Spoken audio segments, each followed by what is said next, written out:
दोस्तों, आपका स्वागत है हमारे YouTube चैनल DK स्टोरी में। तो चलिए प्रिय भक्तगण, आज हम आपको एक कथा का श्रवण करा रहे हूँ जो सुनने मात्र से आपके जीवन में सुख संपत्ति और धन की वर्षा होगी। तो चलिए कथा को प्रारंभ करते हैं। अगर आप यह कहानी सुन रहे हैं तो पूरा सुनिए। इस कथा को आधा अधूरा छोड़कर जाने की गलती मत करिएगा, क्योंकि इस पवित्र कथा को पूरा सुनने से मन चाहा फल की प्राप्ति होगी। इसलिए इस कथा को पूरा सुने। आप शिव भक्त हैं तो भोलेनाथ का अनादर ना करें। भगवान शिव के कहते हैं, ज्ञानी व्यक्ति अपने यह 10 रहस्य कभी नहीं बताते। फिर माता पूछती है कि ज्ञानी अपने 10 रहस्य क्यों नहीं बताते। फिर भगवान शिव कहते हैं, हे देवी, आज मैं आपको एक कथा सुना रहा हूँ, कृपया इसे ध्यान से सुने। एक समय की बात है, एक राजा ने अपने मंत्री से कहा कि मंत्री जी, आपको क्या लगता है, क्या मैं इस नगर का सबसे बुद्धिमान व्यक्ति हूँ? अब मंत्री तो राजा के पास नौकरी करता था, तो उसने कहा कि राजा, कैसी बात करते हैं, आप नगर के राजा हैं तो सबसे बुद्धिमान नहीं हुए। राजा ने कहा, नहीं मंत्री जी, राजपाट तो मुझे विरासत में मिला है, लेकिन बुद्धि विरासत में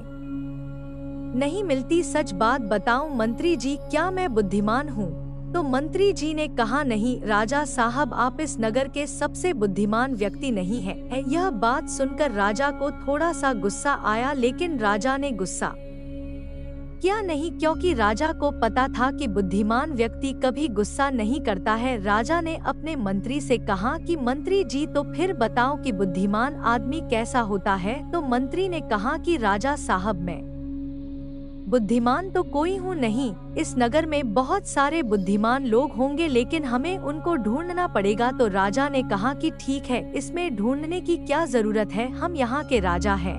आप नगर में ढिंडोरा पिटवा दीजिए कि जो बुद्धिमान आदमी हो वह हमारे राज्य में आ जाए, उसको राजा साहब बुला रहे हैं। यह बात सुनने के बाद मंत्री जी कहते हैं कि राजा साहब, बुद्धिमान आदमी कभी भी अपने आप को बुद्धिमान नहीं कहता है, इसीलिए अगर हम ढिंडोरा पिटवा भी देंगे तो हमारा महल मूर्खों से भर जाएगा, क्योंकि मूर्ख आदमी ही अपने आप को बुद्धिमान कहवा लेगा और वह अपने आप को बुद्धिमान साबित करने के लिए यहाँ आकर अनाप शनाप बातें करेगा। जैसे दुआ कभी साथ नहीं छोड़ती और बद्दुआ का भी पीछा नहीं छोड़ती। दिखावे से तो केवल लोगों को खुश किया जा सकता है, भगवान तो केवल नियत देखते हैं। केवल पैसों से व्यक्ति धनवान नहीं है, असली धनवान तो वह है जिसके पास अच्छे विचार, अच्छी सोच और मधुर व्यवहार होता है। लोगों का मुंह बंद करवाने से अच्छा है अपने कान बंद कर लो, जिंदगी बेहतर हो जाएगी। किसी ने सच ही कहा है, वाणी में बहुत ताकत होती है, मीठा बोलने वालों की मिर्ची भी बिक जाती है और तीखा बोलने वालों का शहद भी नहीं। बिकता मकान तो बन जाएगा, सिर्फ 4 दीवारों पर घर तो बनता है। स्नेह, समझ और समझदारी से किसी दूसरे को कष्ट देकर हासिल किए गए सुख की उम्र बहुत छोटी होती है। जीवन में खुद की बुराइयां सुनना भी बेहद जरूरी है, क्योंकि रोज तारीफ ही सुनोगे तो कभी आगे नहीं बढ़ पाओगे। अगर मुझे दर्द मिला है तो दवा भी जरूर ही मिलेगी, जो दोगे वही लौट कर आएगा, चाहे इज्जत हो या धोखा। धैर्य रखना मत होना, क्योंकि जिसने तुम्हें लिखा है वह ब्रह्मांड का सबसे बड़ा लेखक है। प्रशंसा चाहे कितनी भी कर लो, लेकिन अपमान सोच समझ कर करें, क्योंकि अपमान वह उधार है जो अक्सर मिलने पर ब्याज सहित लौटता है। आप पीछे जाकर अपने अतीत को तो नहीं सुधार सकते, लेकिन आज काम करके अपने आने वाले भविष्य को जरूर सुधार सकते हैं। श्री कृष्ण कहते हैं, जो लोग आपसे जलते हैं उनसे घृणा मत कीजिए, क्योंकि यह वही लोग हैं जो स्वीकार कर चुके हैं कि आप उनसे बेहतर हैं। यह 5 चीजें अभी से छोड़ दो, जिंदगी में बहुत खुश रहोगे। सबको खुश करना, दूसरों से ज्यादा उम्मीद रखना, जिंदगी को अतीत में जीना, अपने आप को किसी से कम समझना और बहुत ज्यादा सोचना। बदल जाओ वक्त के साथ या फिर वक्त को बदलना सीखो। मजबूरियों को मत कोसो, हर हाल में चलना सीखो। उसी प्रकार आदमी की किस्मत भी समय समय पर बदलती रहती है, इसीलिए समय खराब है तो परेशान ना हो, बस सही समय का इंतजार करें। क्योंकि समय जरूर बदलेगा। याद रखना, अगर बुरे लोग सिर्फ समझाने से समझ जाते तो बांसुरी बजाने वाला कभी महाभारत नहीं होने देता। जितना इंतजार वह आपसे करवा रहा है, ना समय आने पर इतना देगा कि संभाल नहीं पाओगे। इसीलिए हमें कोई और रास्ता ढूंढना होगा। उसके बाद मंत्री जी रात भर सोचते हैं कि ऐसा कौन सा तरीका हो सकता है जिससे कि बुद्धिमान आदमी हमारे राजा के पास आ जाए। दूसरे दिन मंत्री जी राजा के पास जाते हैं और कहते हैं कि राजा साहब, आपके लिए मेरे पास एक बहुत अच्छी तरकीब है। यदि हम यह तरीका अपनाते हैं तो बहुत ही जल्दी बुद्धिमान आदमी हमारे पास आ जाएगा और हम उसे पकड़ लेंगे। राजा ने कहा कि ठीक है, बताओ कौन सा तरीका है। मंत्री जी ने कहा कि हम पूरे नगर में एक ढो पिटवा देते हैं कि जो कोई भी व्यक्ति हमारे राजा ने जो कभी ना सुनी हो ऐसी बात हमें आकर बताएगा तो हम उसको 1000 मोहरे देंगे। या सुनने के बाद राजा थोड़ा हैरान सा हुआ। राजा ने कहा, मंत्री जी आप क्या चाहते हैं कि हम कंगाल हो जाएं? ऐसी तो बहुत सारी बातें हैं जो हमने सुनी नहीं है और कोई व्यक्ति आकर हमें यह बातें बताएगा तो हमें 1000 मोहरे देनी होंगी। और भला वह व्यक्ति बुद्धिमान कैसे हो सकता है? मंत्री जी ने कहा कि कोई बात नहीं राजा साहब, इसका भी एक तरीका है। अगर हमें कोई भी नई बात बताएगा तो हम कह देंगे कि यह बात तो हमने पहले से सुन रखी है, और यदि हम ऐसा कह देंगे तो हमें 1000 मोहरे नहीं देने होंगे। लेकिन जो बुद्धिमान आदमी होगा वह हमसे कोई नई बात नहीं करेगा, बल्कि वह आदमी मोहरे पाने के लिए कुछ ऐसा तरीका अपनाए कि हमारे पास कोई और रास्ता ही नहीं बचेगा और हमें वह 1000 मोहरे देने ही पड़ेंगे। यदि कोई ऐसा आदमी हमारे सामने आएगा तो हम उसे पकड़ लेंगे, क्योंकि वही आदमी बुद्धिमान होगा। उस राजा ने पूरे राज्य में ढिंढोरा पिटवा दिया तो बहुत सारे लोग आने लगे। एक व्यक्ति राजा को नई बातें बताते हैं। अपनी जिंदगी से कभी नाराज मत हो, क्योंकि ऐसे कई लोग हैं जो आपके जैसे जिंदगी जीने का सपना देखते हैं। किसी भी असफल व्यक्ति से पूछोगे तो तुम सफल क्यों नहीं हो तो वह 2 कारण देगा। मेरी किस्मत ही खराब थी, मेरे पास समय ही नहीं था, कोई भरोसा तो उसका धन्यवाद करना। क्योंकि यह वही लोग होते हैं जो हमें सिखाते हैं कि भरोसा सोच समझ कर ही करना चाहिए।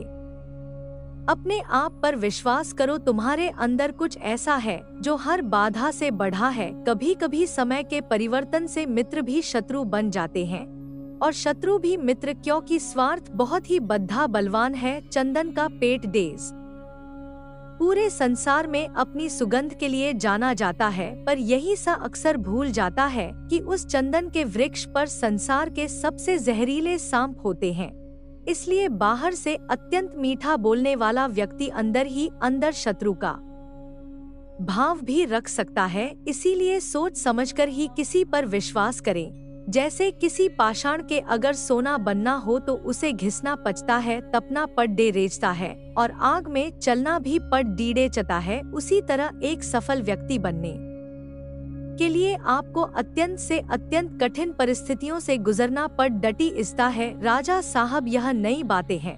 यह बात को सुनकर राजा यही कहता है कि भाई यह बात तो मैंने सुनी हुई है। दूसरे राज्यों से भी लोग आने लगे हैं, क्योंकि 1000 मोहरे की लालच में बहुत सारे लोगों ने अलग अलग बातें बताई। कोई आदमी बहुत पुरानी बात बताता तो कोई व्यक्ति बहुत ही दूर की बातें सुनाना शुरू किया। अगर आपके जीवन से गलत व्यक्ति नहीं जाएगा तो सही व्यक्ति का आगमन नहीं होगा। कौन क्या कर रहा है, कितना कर रहा है, कैसे कर रहा है, इन सब से आप जितना दूर रहोगे उतना ही खुश रहोगे। वक्त जरूर आता है, पर सही वक्त पर ही आता है। इसलिए सब्र बनाए रखें। जो लोग आपका मुकाबला नहीं कर सकते वे लोग आपसे नफरत करने लगते हैं। मूर्ख लोगों से कभी विवाद मत करें। मूर्ख लोगों से विवाद करने पर नुकसान आपका ही होगा। ऐसे लोगों के साथ बहस होने पर आपकी कीमत ही गिर जाएगी। इसीलिए जितना हो सके उतना मूर्ख लोगों से दूर ही रहो। गुरु से ज्ञान सीखो, पिता से संघर्ष सीखो और माँ से संस्कार। बाकी जो बच्चा है वह दुनिया सिखा ही देगी। जहाँ जिसका दाना रहता है समय उसको अपने पास बुलाता है। कोई किसी के हक का नहीं खाता, केवल दो चीजों से संसार सारे रिश्ते खो देता है, एक गलत फहमी और दूसरा इंसान का अभिमान। भीड़ हमेशा उस रास्ते पर चलती है जो रास्ता आसान लगता है, लेकिन इसका मतलब यह नहीं कि भदा हमेशा सही रास्ते पर चलती है। अपने रास्ते खुद चुनिए, क्योंकि आपको आपसे बेहतर और कोई नहीं जानता। मन से ज्यादा ऊंचा जगह कोई नहीं, क्योंकि वहाँ जो कुछ भी बोया जाएगा बढ़ता जरूर है, चाहे वे विचार हो, नफरत हो या फिर प्यार। इतिहास गवाह है, जिसकी बराबरी नहीं कर सकती दुनिया उसकी बदनामी करना चालू कर देती है। गुस्से का सीधा साधा मतलब है किसी और की गलती की सजा खुद को देना, तिरस्कार और अपमान बार बार यदि अपनों से ही मिले तो वहां से निकल जाना ही सबसे बेहतर विकल्प होता है। मनुष्य का जीवन केवल उसके कर्म पर चलता है, जैसे कर्म होते हैं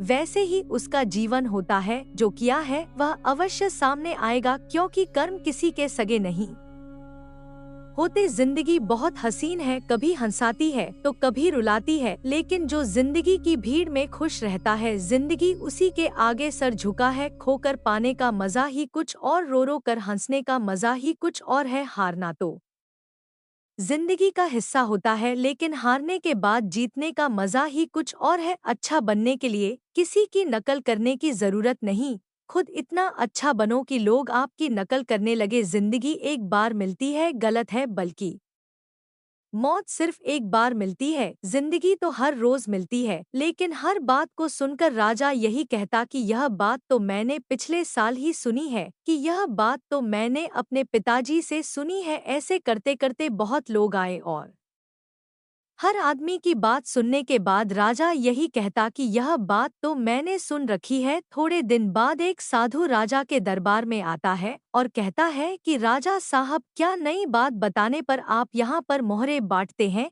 राजा ने कहा, हाँ, हम कोई नई बात बताने पर उसको मोहरे देते हैं, लेकिन बात ऐसी होनी चाहिए जो हमने कभी सुनी ना हो। साधु ने कहा कि ठीक है राजा साहब, यह बात मैंने अपने दादाजी से सुनी थी। मेरे दादाजी बताया करते थे कि हमारे परदादा के पास बहुत ज्यादा धन था और आपके परदादा जो पृथ्वी सिंह थे वह यहाँ के राजा थे। लेकिन एक बार ऐसा हुआ था जो शायद आपको भी पता नहीं होगा। पृथ्वी सिंह जी जब यहाँ के राजा थे उस समय हमारे नगर में एक अकाल पड़ा था, जिसके अंदर लोगों को बहुत ज्यादा नुकसान हुआ और राजपाट में धन की कमी हो गई थी। और मेरे परदादा के पास बहुत ज्यादा धन था और आपके परदादा ने मेरे परदादा से 2000 सोने की मोहरें उधार ली थी।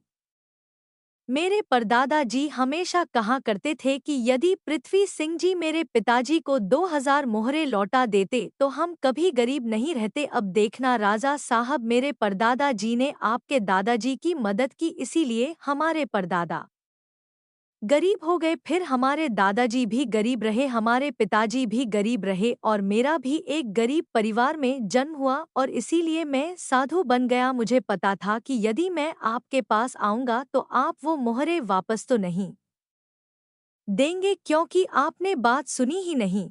लेकिन आपने यह कहा कि कोई नई बात मुझे बताएगा तो 1000 मोहरे मिलेंगे, इसीलिए मैं आपको यह बातें बताने आ गया ताकि आपको इतनी पुरानी बात का पता चले। अब यह बात सुनने के बाद मंत्री को पता चल गया कि यह साधु इस नगर का सबसे बुद्धिमान व्यक्ति है, क्योंकि अब राजा फंस चुके थे। अब राजा अगर यह कह देते हैं कि यह बात मैंने नहीं सुनी तो शर्त के मुताबिक 1000 मोहरे उस आदमी को देनी पड़ती, क्योंकि राजा ने इसी बात का ढिंढोरा पिटवा था कि कोई नई बात मुझे बताओ। और यदि राजा यह कह दे कि यह बात तो मैंने पहले से सुन रखी है तो फिर तो 2000 मोहरे उसे वापस लौटा पड़ेंगी। अब राजा भी समझ चुका था और मन ही मन हंस भी रहा था कि बुद्धिमान आदमी ने किस तरह हमें फंसाया है। उसके बाद राजा साधु के चरणों में गिर पड़ा और कहा कि साधु बाबा, हम तो यह देखना चाहते थे कि हमारे नगर में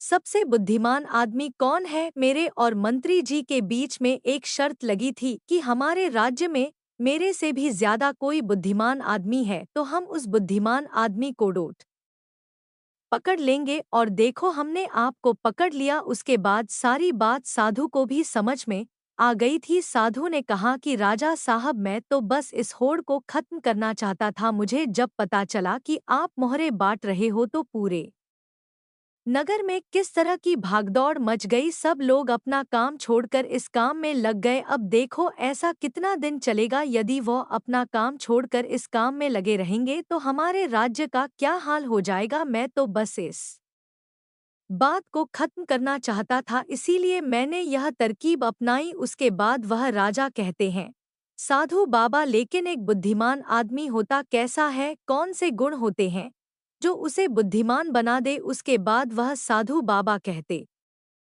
हैं कि वैसे तो बुद्धिमान आदमी को पहचानने काफी मुश्किल होता है, क्योंकि बुद्धिमान और मूर्ख व्यक्ति एक जैसे ही दिखते हैं, लेकिन दोनों में बड़ा फर्क होता है। आज मैं आपको ऐसी बातें बताता हूँ जिससे आप एक बुद्धिमान आदमी का पता लगा सकते हैं।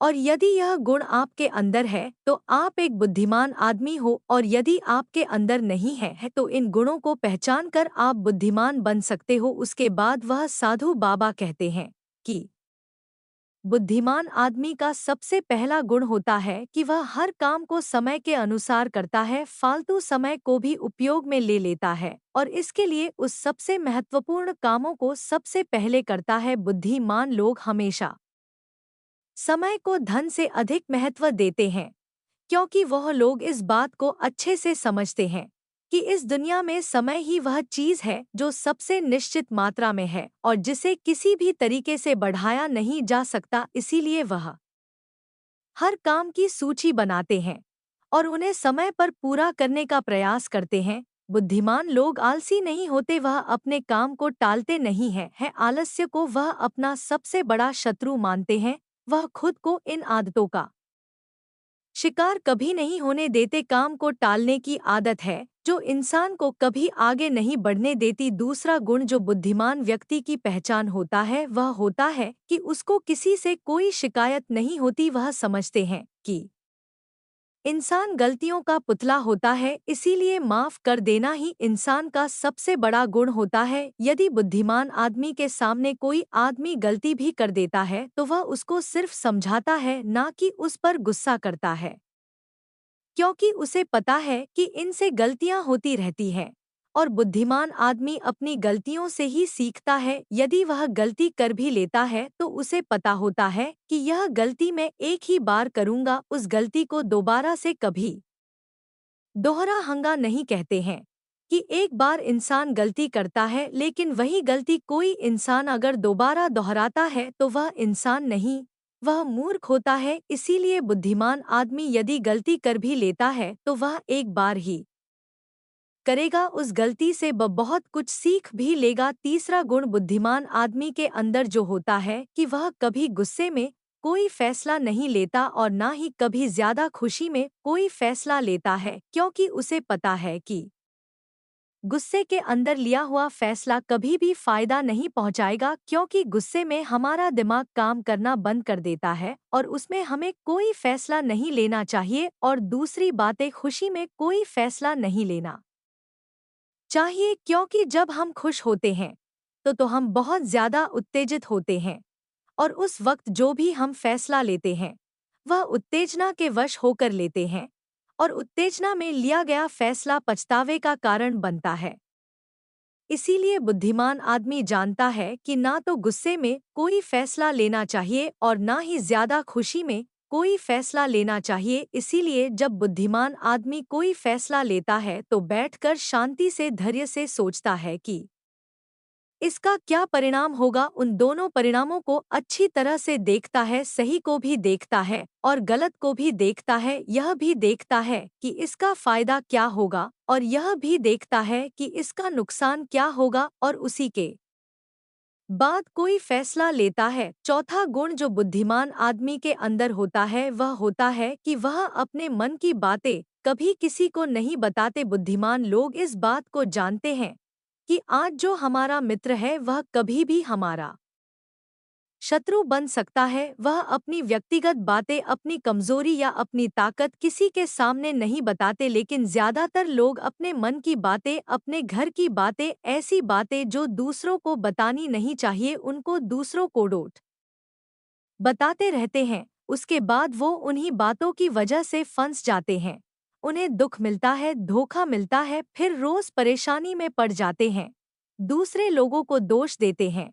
इसीलिए बुद्धिमान आदमी ऐसा कभी नहीं करता, क्योंकि उसे पता है कि घर के भेद या अपने भेद दूसरों को बताएंगे तो इससे हमारा ही घाटा होगा, हमें ही नुकसान होगा। पांचवा गुण जो एक बुद्धिमान आदमी के अंदर होता है कि वह सब लोगों से बातचीत करते हैं। ऐसा इसीलिए करते हैं ताकि हर किसी का तजुर्बा सीखने को मिल जाए। इस बात को समझते हैं कि किसी भी क्षेत्र का सफल आदमी सिर्फ कुछ ही मिनटों में उन्हें वो बातें बता सकता है जिसे सीखने में उन्हें सालों लग जाते हैं। एक बुद्धिमान आदमी सफल व्यक्ति के साथ साथ उसकी असफलताओं से भी सीखता है और उन सभी बातों पर अमल करता है जो उसके सीखने लायक होती हैं। क्योंकि एक व्यक्ति यदि अपने जीवन में सीखने की कोशिश करता है तो उसकी उम्र कम पड़ जाती है, यह चाणक्य ने भी कहा है। इसीलिए हमें दूसरे लोगों से सीखना चाहिए, उनके अनुभवों से सीखना चाहिए, उनकी सफलताओं से भी सीखना चाहिए और उनकी असफलताओं से भी सीखना चाहिए। छठा गुजो बुद्धिमान आदमी की पहचान होती है वह यह कि यदि वह कोई भी कार्य शुरू करते हैं तो उस कार्य के पूरा होने तक किसी को भी नहीं बताते। लेकिन जो बुद्धिहीन लोग होते हैं वह काम शुरू करने से पहले ही ढिंढोरा पीटना शुरू कर देते हैं। उन्हें लगता है कि हमारी वाहवाही होगी और यही उनकी सबसे बड़ी कमी होती है, क्योंकि यदि हम किसी काम की शुरुआत करते हैं और पहले उसका ढिंढोरा पीट देते हैं तो बाद में उस काम के नाकामयाब होने पर हमारी बेइज्जती होती है। लोगों की नज़रों में हम असफल आदमी की श्रेणी में आ जाते हैं और यदि हम अपने काम को शुरू करते वक्त किसी को उसके बारे में बताते नहीं हैं तो काम पूरा होने पर लोगों को खुद ही पता चल जाएगा और वही लोग बोलेंगे कि यह आदमी कितना शांत है, अंदर से कितना अहंकार सुन है कि इतनी बड़ी कामयाबी हासिल करने के बाद भी इसने कभी किसी को कुछ नहीं बताया। और यही लोगों की सोच समाज में आपको प्रतिष्ठावान बनाती है। सातवां गुण जो बुद्धिमान आदमी की पहचान होती है वह होती है कि बुद्धिमान आदमी कभी भी अपने आप को बुद्धिमान नहीं समझता, वह हमेशा शिष्य बनकर रहता है, गुरु कभी नहीं बनता। क्योंकि जब आदमी कोई गुरु बन जाता है तो उसकी सीखने की क्षमता खत्म हो जाती है। वह दूसरों को सिखाता तो है लेकिन खुद कभी नहीं सीख पाता। लेकिन एक बुद्धिमान आदमी कभी भी अपने आप को सीखने से रोक नहीं सकता, वो जीवन पर्यंत कुछ ना कुछ सीखता रहता है। क्योंकि दुनिया में कुछ भी सीखना हो तो हम छोटे बनकर सीख सकते हैं, बड़ा बनकर अहंकार से भरकर अपने आप को बुद्धिमान समझकर कोई चीज सीखी नहीं जा सकती है। इसके बाद वह साधु महात्मा कहते हैं कि इसीलिए राजा साहब आपने इतना अच्छा तरीका निकाला एक बुद्धिमान आदमी को पकड़ने के लिए। यदि आप सीधे ही लोगों को यह बता दें कि कोई बुद्धिमान हो और हमारे राज्य में आ जाओ तो बहुत सारे मूर्ख लोग आ जाते, क्योंकि बुद्धिमान आदमी नहीं आता, क्योंकि वह अपने को बुद्धिमान मानता ही नहीं है।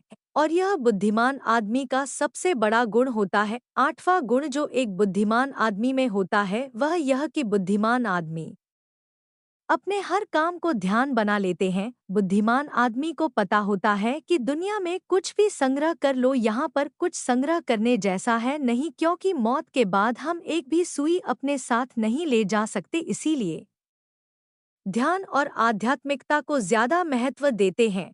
वो ऐसा तरीका ढूंढते हैं जिससे उनका हर काम ध्यान बन जाए। बुद्धिमान आदमी किस तरह अपने हर एक काम को ध्यान बना लेता है। नौवां गुण जो एक बुद्धिमान आदमी की पहचान होता है वह यह कि बुद्धिमान आदमी बहुत जल्दी उत्तेजित नहीं होता, चाहे कितना भी बुरा समय हो, चाहे कितना भी अच्छा समय हो, वो स्थिर बने रहते हैं, वो शांत बने रहते हैं। और यही उनकी बुद्धिमानी की सबसे बड़ी पहचान होती है। आम आदमी थोड़ी सी खुशी मिलने पर बहुत ज्यादा उत्तेजित हो जाता है या फिर थोड़ा सा दुख मिलने पर बहुत ज्यादा दुखी हो जाता है। 10वां गुण जो एक बुद्धिमान आदमी की पहचान होता है वह यह कि बुद्धिमान आदमी जानता है कि समय हमेशा बदलता रहता है, यही समय की आदत है, यही समय की फितरत है। समय कभी भी बदल सकता है, अच्छा समय बुरा हो सकता है और बुरा समय अच्छा हो सकता है। इसीलिए उन दोनों पहलुओं को सोच के चलता है और दोनों पहलुओं से बाहर आकर उन पहलुओं को देख पाता है। और याद रखना, अच्छे वक्त को देखने के लिए बुरे वक्त को भी झेलना पड़ीडी आता है। सेवा सबकी करो लेकिन आशा किसी से मत रखो, क्योंकि सेवा का असली मूल्य भगवान ही देता है। हमेशा अपनी नज़र उस चीज पर रखो जिसे तुम पाना चाहते हो, उस पर नहीं जिसे तुम खो चुके हो। अन्न जल से बढ़कर कोई दान नहीं और माता पिता से बढ़कर कोई देवता नहीं। जिंदगी का सबसे बड़ा गुरु मंत्र यही है, आप अपने राज किसी को ना बताएं। जरूरत से ज्यादा इज्जत और समय देने पर लोग आपको गिरा हुआ समझने लगते हैं। कभी पीठ पीछे आपकी बात हो रही हो तो घबराना मत, क्योंकि बात उन्हीं की होती है जिनमें कोई बात होती है। याद रखना, सफलता कभी मांगने से नहीं मिलती, मांगने से केवल भीख मिलती है। सफलता पाने के लिए तुम्हें खुद मेहनत करनी पड़ी। छोटी छोटी गलतियों से बचने का प्रयास करें, क्योंकि इंसान ठोकरे पहाड़ धो से नहीं बल्कि छोटे छोटे पत्थरों से खाता है। अपनी गलती माने बिना आप कभी भी बेहतर इंसान नहीं बन पाओगे। देना शुरू करें, दो आना खुद ही शुरू हो जाएगा। इज्जत भी और दौलत भी अहंकार में डूबे इंसान को ना तो खुद की गलतियां दिखाई देती हैं और ना ही दूसरों की अच्छाई दिखाई देती है। जीवन में जितनी कठिन परिस्थिति आएगी उतना ही आप मजबूत बनते जाओगे, और जितना आप मजबूत बनते जाओगे जिंदगी उतनी ही आसान होती जाएगी। यही जिंदगी का नियम है। याद रखना, अपमान का बदला लड्डी ढाई करके नहीं, सामने वाले से अधिक सफल होकर लिया जा सकता है। बुरा करने का ख्याल आए तो कल पे टाल दो, अच्छा करने का ख्याल आए तो उसे आज ही कर डालो। डन साथ रहकर जो छल करे उससे बद्धा कोई शत्रु नहीं हो सकता, और जो हमारी मुंह पर हमारी बुराई बता दे उसे बद्धा कोई मित्र नहीं हो सकता। याद रहे, साफ साफ बोलने वाला कटदियावा जरूर होता है मगर विश्वासघाती नहीं। त्याग दो अपने बुरे कल को, क्योंकि उसका प्रभाव आने वाले कल को दूषित कर देगा। जिंदगी जीने के दो तरीके हैं, एक तो जो पसंद है उसे हासिल कर और दूसरा जो हासिल है उसे तुम पसंद करना सीख लो। चीजों की कीमत मिलने से पहले होती है और इंसान की कीमत खो देने के बाद मुफ्त में तो सिर्फ माँ बाप का प्यार मिलता है। बाकी इस दुनिया में हर रिश्ते के लिए कुछ ना कुछ चुकाना जरूर पड़ता है। बेइज्जती का जवाब इतनी इज्जत से दीजिए कि सामने वाला भी शर्मिंदा हो जाए। आप जब तक अपनी कठिनाइयाँ और समस्याओं का जिम्मेदार दूसरों को मानते रहोगे तब तक कभी भी आप अपनी समस्याओं और कठिनाइयों को नहीं मिटा सकते। जितना ज्यादा हो सके सुनो और जितना हो सके उतना कम बोलो। इसलिए शायद भगवान ने हमें दो कान और एक ही मुंह दिया है। माफ बार बार कीजिए लेकिन विश्वास सिर्फ एक बार कीजिए। जिंदगी में कभी भी किसी को इतना महत्व मत दो कि वह तुम्हारे चेहरे से मुस्कान ही छीन ले। यह कहकर संत बाबा इस उपदेश को समाप्त करते हैं। इस वीडियो को बोलते समय कोई त्रुटि हो तो मैं क्षमा चाहती हूँ। उम्मीद है आप सभी को यह वीडियो अच्छी लगी होगी। अगर आप शिव के सच्चे भक्त तो चैनल को सब्सक्राइब और वीडियो को लाइक करके कमेंट में हर हर महादेव लिख दीजिए।